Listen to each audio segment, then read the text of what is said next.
Assalamualaikum warahmatullahi wabarakatuh. Selamat pagi teman-teman semua. Perkenalkan, kami dari kelompok mata kuliah perpajakan kelas 634A15 dengan dosen pembimbing Bapak Arif Satriansah, SEME. Pada video kali ini, kami akan mempresentasikan hasil penelitian kami yang berjudul Analisis Penerapan Pajak Penghasilan Pasal 21 dan Pasal 23 pada Perusahaan Jasa Tenaga Kerja Alidaya Perseroan Terbatas Manunggal Sejati Abadi. Penelitian ini kami susun untuk mengkaji bagaimana penerapan pemotongan pajak penghasilan karyawan dan jasa outsourcing pada perusahaan yang bergerak di bidang penyediaan tenaga kerja alidaya.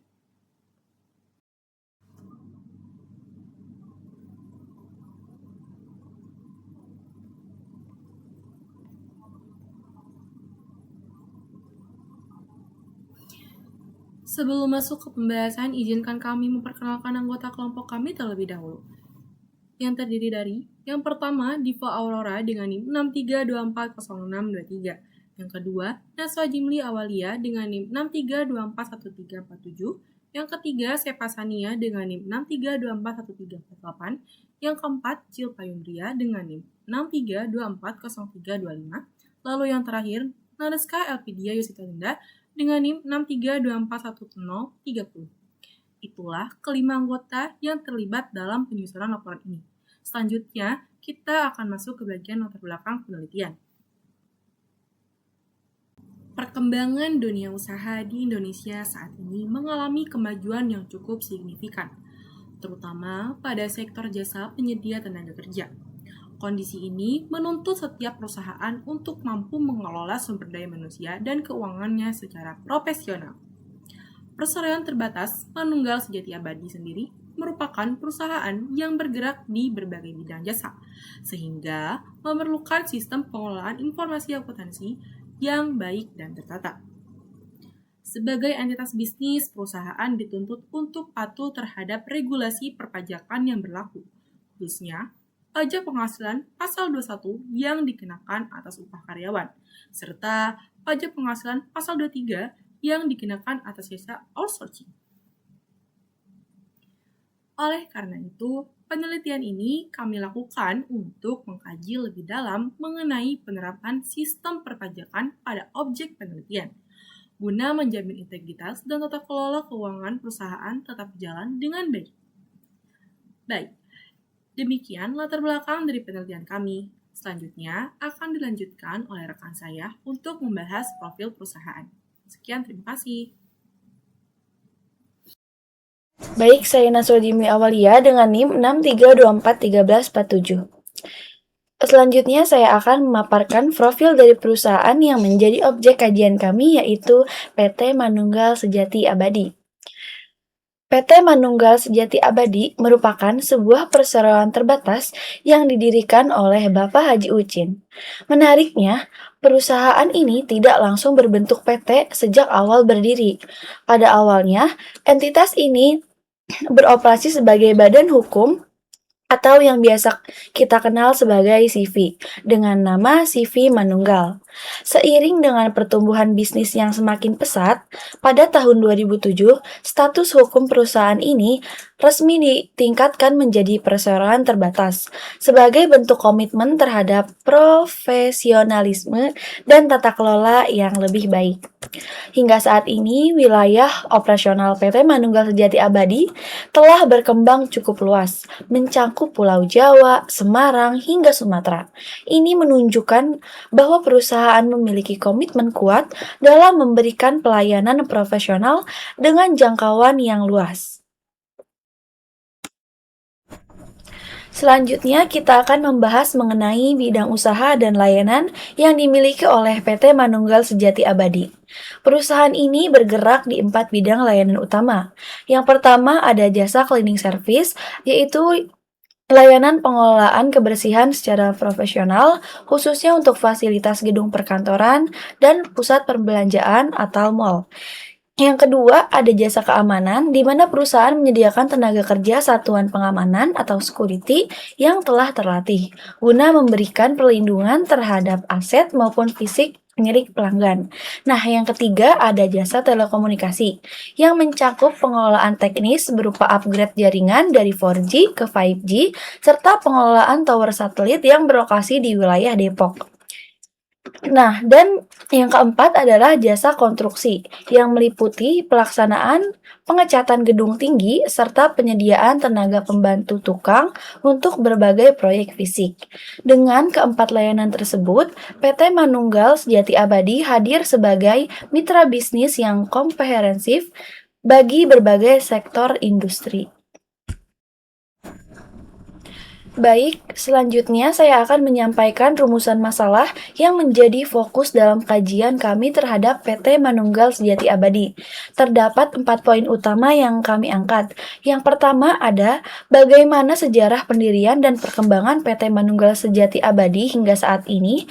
Yang kedua, bagaimana struktur organisasi dan bidang usaha yang dijalankan oleh perusahaan. Yang ketiga, bagaimana sistem informasi akuntansi diterapkan dalam mengelola operasional dan keuangan perusahaan. Dan yang keempat, apa saja tantangan serta peluang yang dihadapi perusahaan dalam pengembangan usahanya. Keempat rumusan masalah inilah yang akan kami jawab secara sistematis dalam pemaparan berikutnya. Baik, saya Siva Sania Salsabila dengan NIM 632431148. Di sini saya akan menjelaskan landasan teori pengertian pajak dan PPh 21. Pengertian pajak Undang-Undang Nomor 28 Tahun 2007, kontribusi wajib pajak kepada negara yang terutang oleh pribadi atau badan yang bersifat memaksa berdasarkan undang-undang dengan tidak mendapatkan imbalan secara langsung. Lalu ada pengertian pajak penghasilan pasal 21 per 16 PJ 2016. Pajak atas penghasilan berupa gaji, upah, honorium, tunjangan, dan pembayaran lain sehubung dengan pekerjaan, jasa, atau kegiatan yang dilakukan oleh subjek pajak orang pribadi dalam negeri. Lalu di sini ada PTKP dan PPh pasal 23. Penghasilan tidak kena pajak atau PTKP merupakan batas ambang penghasilan yang tidak dikenakan pajak berdasarkan Peraturan Menteri Keuangan Nomor 101 PKM 010 2016. Nominal ini ditentukan berdasarkan status perkawinan dan jumlah beban tanggungan keluarga wajib pajak. Lalu ada pajak penghasilan pasal 23. Pajak yang dipotong atas penghasilan yang diterima wajib pajak dalam negeri yang berasal dari modal, penyerahan jasa, atau penyelenggaraan kegiatan selain yang telah dipotong pajak penghasilan pasal 21. Tarif umum untuk imbalan jasa adalah sebesar 2% dari jumlah bruto bagi yang memiliki nomor pokok wajib pajak. Lalu di sini ada tarif pajak progresif pasal 17. Tarif pajak yang dikenakan atas penghasilan kena pajak atau PKP per tahun. Lapisan penghasilan pajak PKP per tahun, lalu ada tarif pajaknya. Sampai dengan rupiah 60 juta dikenakan tarif pajak sebesar 5%. Di atas rupiah 60 juta sampai dengan rupiah 250 juta dikenakan tarif 15%. Di atas rupiah 250 sampai dengan rupiah 500 juta dikenakan tarif pajak sebesar 25%. Di atas rupiah 500 juta sampai dengan rupiah 5 miliar dikenakan tarif pajak sebesar 30%. Lalu di atas rupiah 5 miliar dikenakan tarif pajak sebesar 35%. Baik, sebelumnya saya Ziva India dengan NIM 6324035. Di sini saya akan menjelaskan data pengajian karyawan bulan Januari 2025 yang digunakan sebagai dasar perhitungan pajak penghasilan pasal 21. Terdapat 5 karyawan dengan jabatan dan status PTKP yang berbeda-beda. Data yang ditampilkan meliputi karyawan, jabatan, status, gaji pokok, tunjangan, dan total penghasilan bruto. Di sini ada Budi Santoso sebagai supervisor memiliki gaji pokok 8 juta dan tunjangan 1.500.000, sehingga total penghasilan brutonya yaitu 9.500.000 per bulan. Lalu yang kedua ada Siti Rahayu sebagai administrasi memiliki gaji pokok 5 juta dan tunjangan 750.000, sehingga total brutonya yaitu 5.750.000 per bulan. Lalu yang ketiga ada Ahmad Fauzi sebagai teknisi Telkom memiliki total penghasilan bruto 8 juta per bulan. Lalu yang keempat, Dewi Lestari sebagai koordinator customer service memiliki total penghasilan bruto yaitu Rp6.800.000 per bulan. Sedangkan Riko Prasetyo sebagai security memiliki total penghasilan bruto 5 juta per bulan. Data pengajian ini kemudian digunakan untuk menghitung penghasilan neto, PTKP, PKP, dan besarnya PPh pasal 21 yang harus dipotong dari masing-masing karyawan. Lalu pada slide ini ditampilkan contoh perhitungan PPh pasal 21 untuk karyawan bernama Budi Santoso dengan status K1 atau kawin dengan satu tanggungan. Langkah pertama adalah menghitung penghasilan bruto setahun, karena penghasilan bruto per bulan sebesar Rp9.500.000. Maka dikalikan 12 bulan sehingga diperoleh penghasilan bruto setahun sebesar Rp114 juta. Selanjutnya dihitung biaya jabatan sebesar 5% dari penghasilan bruto yaitu sebesar Rp5.700.000 per tahun. Setelah dikurangi biaya jabatan, diperoleh penghasilan neto sebesar Rp108.300.000. Kemudian, penghasilan neto dikurangi PTKP atau penghasilan tidak kena pajak sesuai status K1 sebesar Rp63 juta. Dari hasil pengurangan tersebut diperoleh PKP atau penghasilan kena pajak sebesar Rp45.300.000. Karena nilai PKP masih berada pada lapisan tarif pertama, maka dikenakan tarif pajak sebesar 5%. Sehingga pajak terutang yang harus dibayar adalah sebesar Rp2.265.000 per tahun.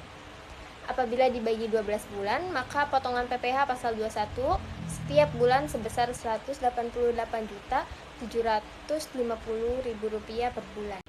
Selanjutnya di slide ini menampilkan rekapitulasi hasil perhitungan PPh pasal 21 seluruh karyawan pada bulan Januari 2025. Kolom pertama menunjukkan nama karyawan, kemudian status PTKP, penghasilan kena pajak atau PKP per tahun, dan jumlah pajak yang dipotong setiap bulan.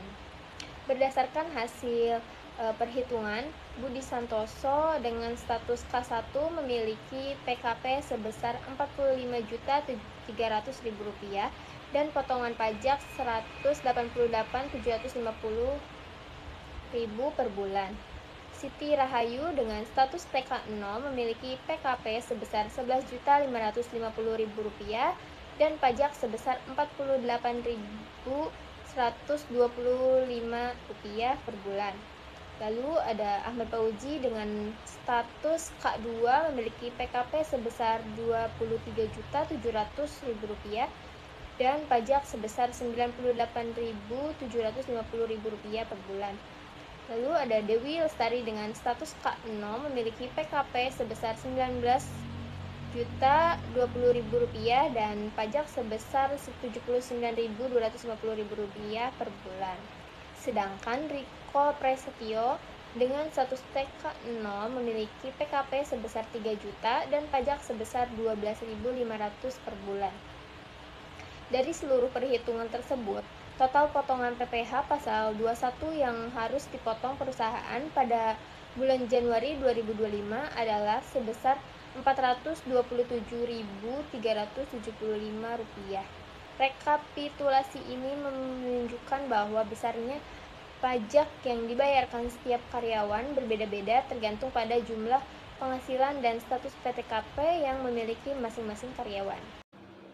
Di sini kita melihat transaksi jasa outsourcing senilai Rp50 juta karena penyedia jasa memiliki NPWP, maka dipotong PPh 23 sebesar 2%, yaitu Rp1 juta. Sehingga kas bersih atau net kas yang dibayarkan oleh PT Sejahtera Bersama kepada PT Manunggal Sejati Abadi adalah sebesar Rp49 juta, lengkap dengan penerbitan bukti potong pajaknya. Baik, kesimpulan dari presentasi di dalam video ini ada beberapa poin penting yang bisa dirangkum. Pertama, perusahaan ini berbentuk PT yang sudah berdiri sejak tahun 2007 dan bergerak di bidang cleaning service, keamanan, konstruksi, serta telekomunikasi. Terkait perpajakan, perusahaan memiliki kewajiban rutin untuk menghitung, memotong, menyetor, dan melaporkan PPh pasal 21 setiap masa pajak. Metode perhitungan yang kita gunakan didasarkan pada penghasilan bruto, dikurangi biaya jabatan, dan PTKP sesuai status keluarga karyawan. Sebagai ilustrasi, untuk bulan Januari 2025, total PPh 21 yang wajib disetor adalah sebesar Rp427.375 per bulan. Terakhir, perlu diingat kembali bahwa batas akhir pelaporan SPT masa e-filing adalah paling lambat tanggal 20 bulan berikutnya. Saya akan menjelaskan mengenai saran. Yang pertama, rutin perbarui data PTKP karyawan agar potongan pajak selalu akurat. Kedua, gunakan aplikasi akuntansi otomatis untuk menghindari kesalahan hitung manual. Yang ketiga, tingkatkan disiplin pelaporan agar perusahaan terhindar dari denda atau bunga pajak. Terakhir, disarankan untuk mulai meninjau aspek PPh badan dan PPN juga agar pengelolaan pajak perusahaan lebih lengkap.